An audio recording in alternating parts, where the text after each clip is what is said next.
Cunard have long been avid upholders of the traditional class system that prevailed in almost all the ocean liners of the last couple of centuries. In fact, it's probably the one thing they have kept untouched since their inception, apart from, I think, the red funnels. That it still exists in our politically correct and discrimination-free world today has to do with the company's nod to past tradition. It's part product differentiation, in other words, a prevailing USP, and part company DNA. You either like it, or you don't sail with Cunard. They're not the only one that still offer this form of financial segregation either. Several cruise lines do the same thing by offering suite classes, but in a slightly thinner-veiled, more modern way. Cunard's is just a bit more in your face. Cunard gives us the Grill's experience, their way of splitting the ship into 3 distinct classes. Put another way, Queens Grill is first class, Princess Grill is business class, and for the rest of us, Britannia class is good old steerage. Economy. No, ordinary class. No, that's not right either. Suffice to say, the rest of us.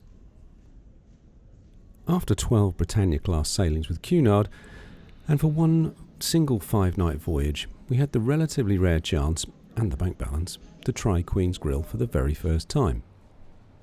The ultimate travel experience, crows the Cunard website about its grills. So, join us on Queen Victoria in a Q6, the lowest price Queens Grill, and we'll take you through what it's like to experience how the other half live. Firstly, priority boarding was so cool. We rowed up, strolled straight into the check-in desk, then strolled straight onto the ship with barely a glance at the waiting throng. We could get used to this. Our suite is at the rear on deck 4. Yes, that controversial backside, which once was sleek and sporty, and now, after the Victoria's summer surgery, is frumpy and rotund, just like her sister. Yes, you're right. No, we don't like it.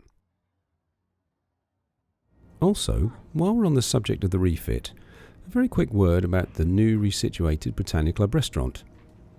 It's very pretty and inviting, would make us consider upgrading a standard Britannia level cruise to club for the luxury of open dining and the sheer pleasantness of sitting in there.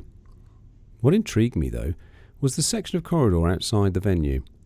The design is totally modern, contemporary, and totally out of sync with the rest of the ship's traditional stately home decor. I wonder why they did this. Could it be a secret taster to the interior style of the new ship due in 2020? If it is, the new ship will look pretty stunning. Okay, back to the job in hand, the Queen's Grill. The first genuine surprise was the size of the suite. Even a lowly Q6 is big enough to draw gasps as we entered. It is a beautiful, well thought out living space. The little kitchen area is also well stocked with useful glassware and crockery. And the coffee machine was actually usable. I'm a dreadful coffee snob, and this little gadget was more than capable of feeding my caffeine addiction. Not that I need that to keep me awake, as it disappoints me to say that the air conditioning did. This thing is loud. Like putting your car aircon on full blast on a hot day loud.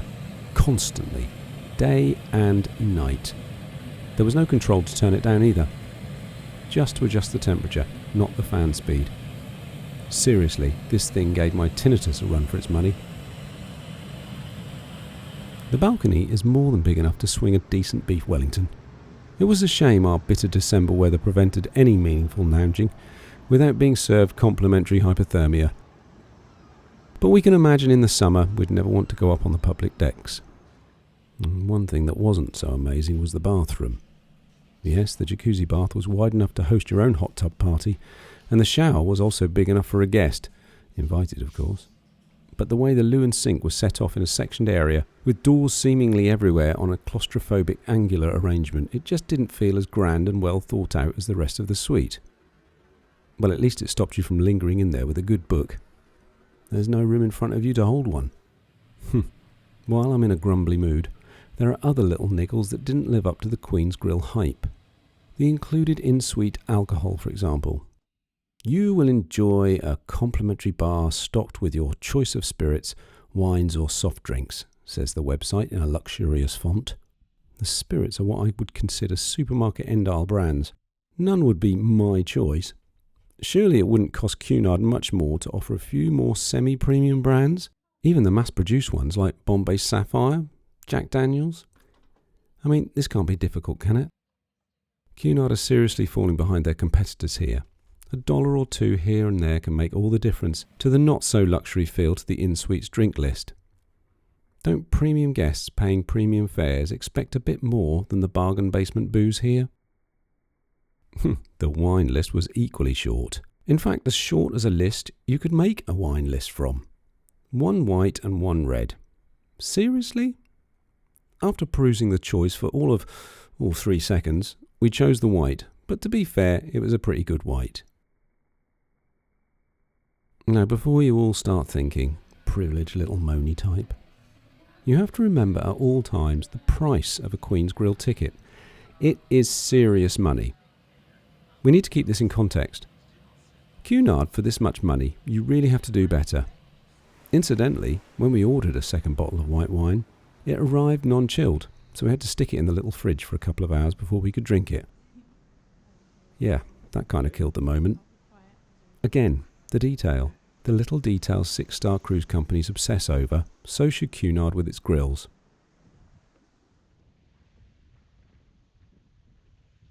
The grills are synonymous with perfecting the finest details, boast their website. Well, my friends at Carnival House, the details are far from perfect. While we're on the subject of privilege, has anyone in 2017, outside of the British royal family, actually got a butler, or have any experience of what a butler does or should be doing? No, me neither. Experience impeccable butler service in your Queen's Grill suite throughout your stay, says Cunard. What does your delegated butler, assisted by your delegated assistant butler, actually do? What should they be doing? Well, ours did what any self-respecting stateroom attendant would do, and not a lot else. In fact, we struggled to see any difference between a butler and the Britannia room's stateroom guys. In fact, we saw them a lot less than many of the stateroom attendants we've had over the years. I'm sorry, but I haven't come off the set of Downton Abbey, and therefore the thought of asking my butler to run me a bath, shine my shoes, or nip into town for some collar starch before ironing my shirts, quite frankly horrifies me. Therefore, we shyly just let them make the bed and give the room a quick once-over every day. And that was it. Now, here's a genuine what the flip moment. The suite. Big, comfy, full of mod comms. Well, a DVD player was modern in 1995. You unpack. Out comes the camera, a camera charger, an iPad charger, some hair straighteners, not for my hair, you understand, a watch charger, a laptop charger, and a charger for 2 phones.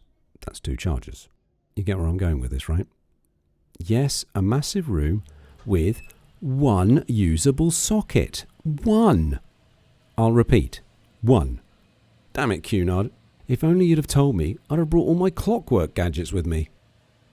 Okay, with my clockwork camera in hand, let's go outside the suite. Let's crack open the mythical forbidden world of the grills areas, shall we? Those secret staircases with those grills-only signs. That mysterious card slot in certain elevators that allow you to go higher than us mortal Britannia guests have ever been. Those outside areas you can just see if you crane your neck but can't get to. You know, the areas with the extra comfy sunbeds. All will be revealed. The grills area on deck 11 is a wonderful little world of escapism. The elevator opens to reveal a little open reception area hosting 3 entrances. 1 to the grills lounge, 1 to the Princess Grill restaurant, and 1 to the Queen's Grill restaurant. The lounge is like a mini Commodore Club, but without the jaw-dropping panoramic front view.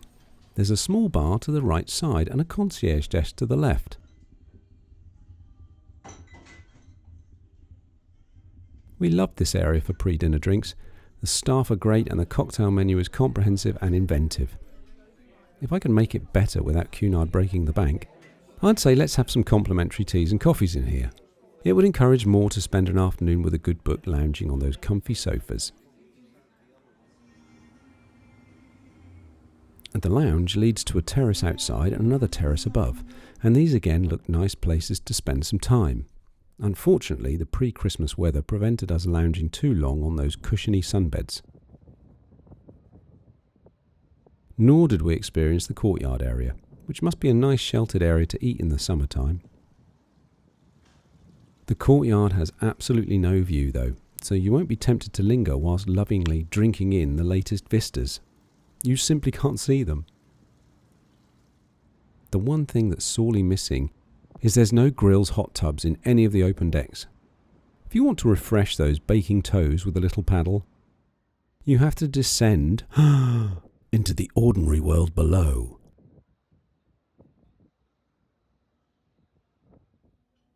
The restaurant is not as small as I imagined, and this is because they allocate each suite a table that is theirs for the whole voyage for every meal. Nobody sits there after you've left, and that feels quite special. The tables are laid out beautifully too. The staff in here deserve a particular mention. They are just brilliant. Nothing is too much trouble, and you have the same waiting staff for your whole voyage, like the Britannia restaurant. But because they have less tables to service, you have more time with them and they have more time for you.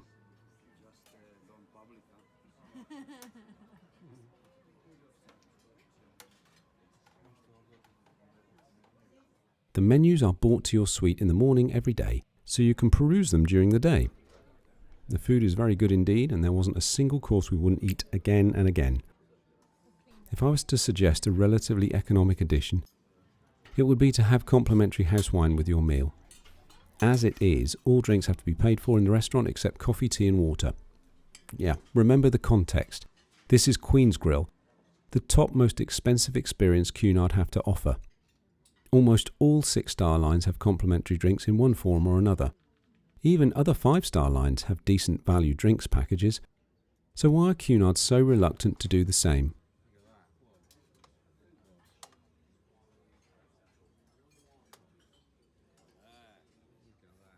So we really enjoyed our 5-night cruise at Cunard's top-level package.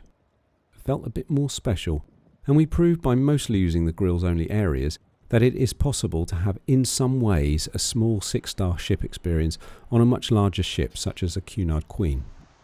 In many other ways, small but significant ways, Cunard let themselves down. On the whole, you pay the extra money for the much bigger room and a better dining experience, and to be fair, there's very little wrong with that. In fact, there's a lot right with it.